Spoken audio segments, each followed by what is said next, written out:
So I went to see the live action How to Train Your Dragon a while ago, and surprisingly, it was pretty good. A lot better than live action Lilo and Stitch, which I wouldn't exactly know because who would go see that movie?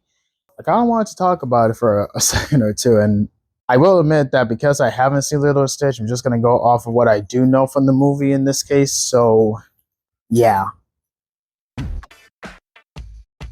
From my experience with watching How to Train Your Dragon, well, it was pretty good and pretty accurate to the source material. I know it's been a while since I saw the original, but from what I remember, it pretty much gets all the beats and matches to what was done in the original. I know live action movies degrade and try to change up stuff a lot, especially songs, I think. But this movie actually feels like it's the original movie just with a realistic coding. You know how in Space Jam: A New Legacy, where they got the main Looney Tunes to, how do I put this? They basically animated the main Looney Tunes, Bugs, Daffy, Lola, and they put them in a realistic coding or something, made them CGI. That's how I describe this movie. It's basically that, but it looks more realistic, so to speak. And I know saying that kind of takes the, I want to say, charm out of there, or makes it seem bad, kind of like Ugly Sonic bad. This is kind of how I can put it, honestly. I don't want to really spoil anything if you actually want to go see it, but as far as being a live action remake, it pretty much does just that. I kind of created this notion before that when it came to live action remakes, they had to, fit every bit. If you're going to make it, you had to add the important and major bits to the movie. Like, I don't know, A Whole New World, the carpet ride from Aladdin, or say, I don't know, Ohana Me's Family from Lilo and Stitch. We will get to that in a minute. But now, because of how bad Disney makes these live action remakes, it's not only you have to add these bits, but you have to pretty much do the same thing as what the original movie does. Because if you're going to alter it in a very unnecessary way, you might as well just do what Dreamworks did and just follow the movie foot by foot, bit by bit, word by word. And that's kind of how I felt when I watched the live action movie. And once again, because of that aspect, with CGI realistic dragons, it kind of did something better than what Lilo and Stitch didn't do. Oh, come on. What does the live action How to Train Your Dragon did that Lilo and Stitch did? Well, remember the main antagonist from the original Lilo and Stitch, Captain Gantu? The one they didn't add in the movie? Yeah, because Jumbo and Bo was just the main antagonist. Pinning that aside, what would you say is their reasoning for, I don't know, not having them in the movie? I don't know, probably because they was too big to animate. Okay then, if you think that they couldn't animate Gantu given how tall he is, yet no offense, they could animate Jumbo's ass, sure. But in this movie, they animated the Red Death in this movie. The giant Goliath that was able to eat a dragon whole and come out from a gosh damn mountain. It was so damn big compared to not only the other dragons, but the actual humans in this movie. It felt like I was watching a fantasy version of Jurassic Park. And because of the theater or, the showing that I picked, I have felt so much fear when I saw this thing. It pretty much encapsulates how big and terrifying it was in the original. The point I'm trying to say is that if Dreamworks not only followed what the original movie did, but they animated this giant thing in live action or CGI, then there's no excuse why Disney, the multi-million company that they are, shouldn't have, not added Gantu. Now, you could pull an excuse out of your ass and tell me that, oh, maybe in the sequel they add Gantu. There shouldn't have been needed a sequel. My cap and thoughts are basically that the live action How to Train Your Dragon does a pretty good job of being, faithful to the source material. I can't really say much other than it just felt like watching the original, but realistic. And if you have doubts about it, I honestly recommend you go see it.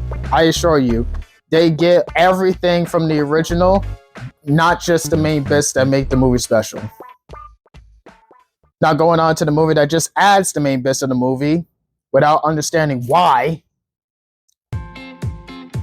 So, like I said, I have not seen the live action Lilo and Stitch, and to be honest, I was considering it because first impression wise, they did pretty good.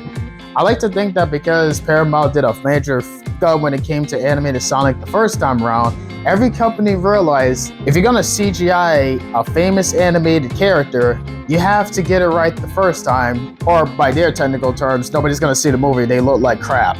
So it's kind of a good thing they got Stitch right when they did. And to their credit, he does look as accurate as he is in the movie. Again, just realistic shading, that's all I can say. Also, the actress who plays Lilo sounds pretty well.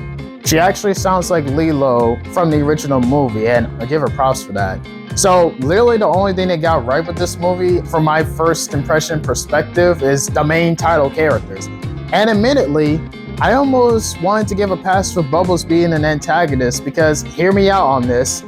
I know Bubbles was a social worker in the movie, and that was kind of the looming dread when it came to Nani and Lilo's relationship.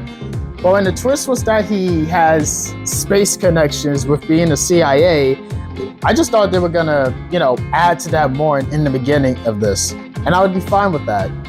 But apparently they didn't. Not only is Bubbles literally the main antagonist, so I've heard, but Jumba is also the main antagonist. Again, I say this as a person who hasn't seen the movie, and hence why I didn't want to be talking about it like I am. I feel like the one thing that will disappoint me if I do see this movie is Jumba being defeated.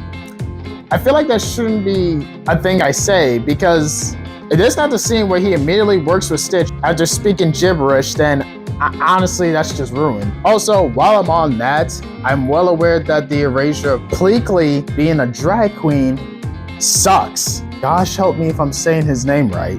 There's no basic excuse with that one, because now that's just kind of an excuse for them to be humans throughout the entirety of the movie.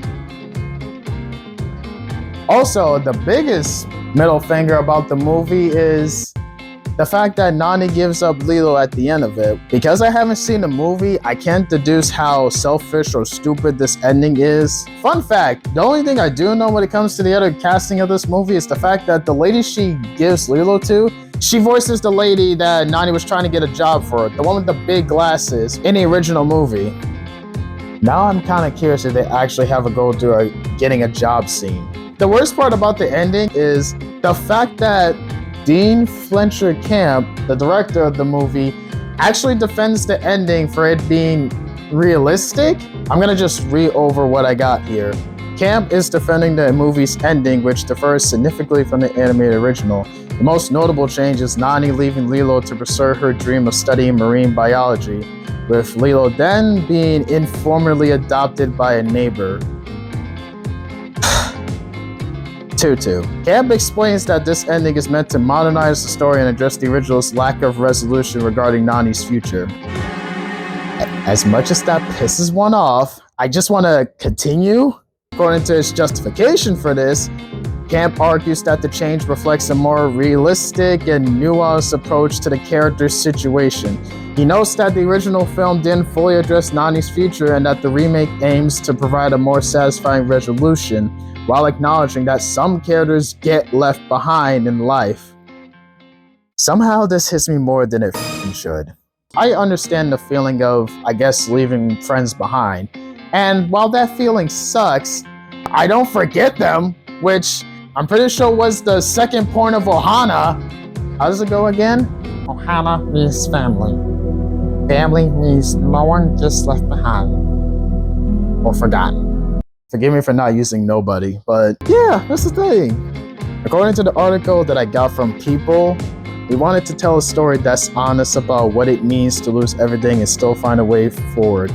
He said, people do get left behind, like what Nani says. This is an incumbent upon the community to make sure that they aren't forgotten. Again, I feel like I have to watch the movie to figure out, because I have this question. What did they say about Nani and Lilo losing their parents?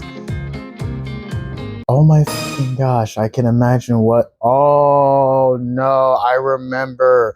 I kind of watched a review of the Lilo and Stitch live action movie. I didn't finish it. I'm pretty sure I remember them saying something about how Nani blames her parents for leaving them behind when it wasn't their fault.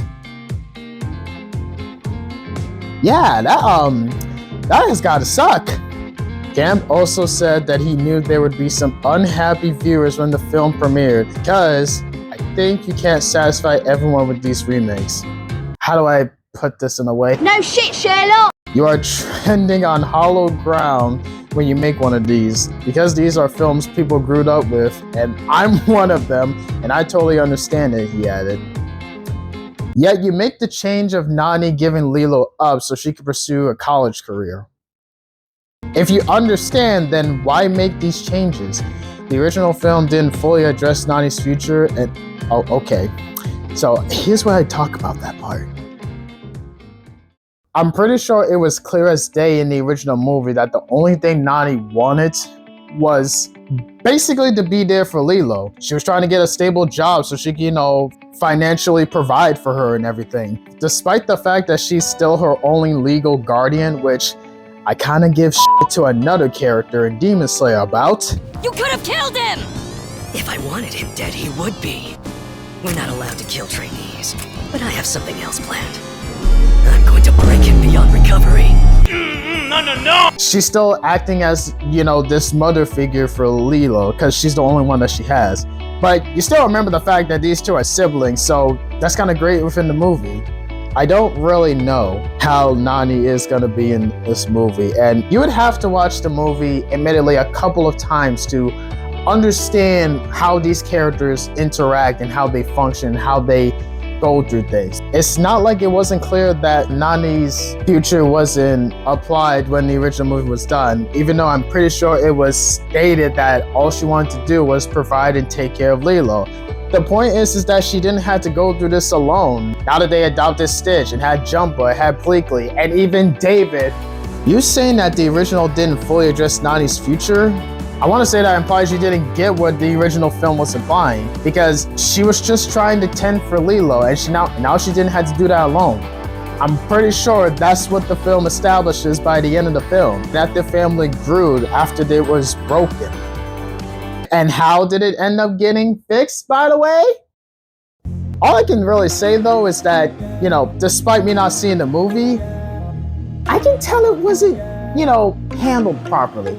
Hi, just a slight editor's note. So, I recently found out that the director for the How You Train Your Dragon live-action movie is the same person who directed the original film.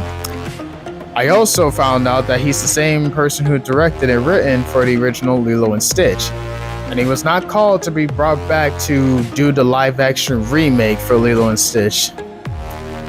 I feel like there's a source of irony there. And like I said, this movie is one of those cases where it just adds in the points to, be the movie it's trying to recreate, but it doesn't get why the original movie had that pizzazz.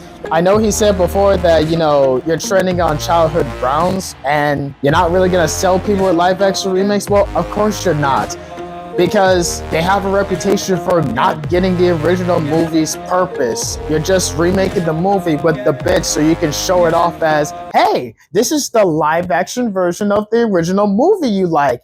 Aren't you enjoying it? No, they fucking don't. Because you don't get what made it special to begin with.